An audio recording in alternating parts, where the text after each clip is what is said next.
Alo, muri Zimbabwe, alo, kwese kwa muri, ku London, ku America, ku South Africa, ku Botswana, ku Malawi. Hey, wedwe, nanzwa ne mafoni.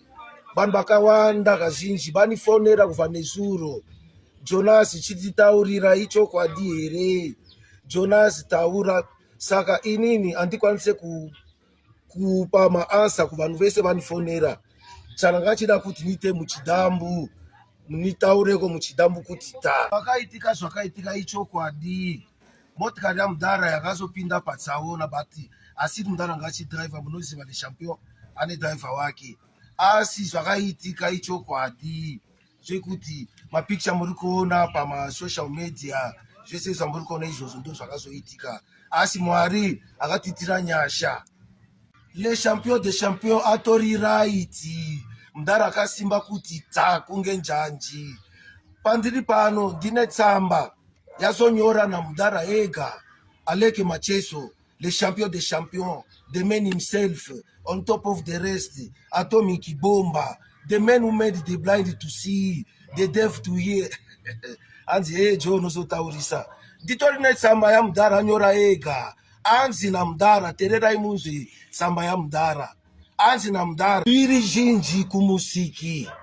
Moyo wangu wakazadzwa nekutenda kukuru, nekuda kwerudo, minamato nemashoko esimbarazo andagamuchira kubva kwamuri mese family yeOrchestra mberi kwazo. Mwari mukuru vakatirwira uye nyasha dzavo ndiri pamumiriro akanaka.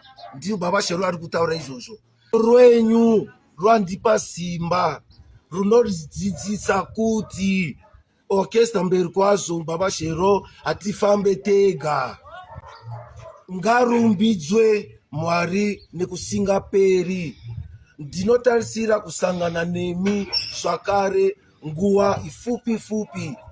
Aya mashoko anobva kuna Baba Shero anzi maita basa nerudo rwenyu nyika yeZimbabwe. Saka mese mangachinifonera, vanhu pese mangachinitumira mameseji pa Facebook nepama WhatsApp. Clever Mwanambani, Chikwaya America, Chivinge, EP mwana gweru manje. Vese vari kwamuri kwese ikoko. Al Pacino Palombe pa London.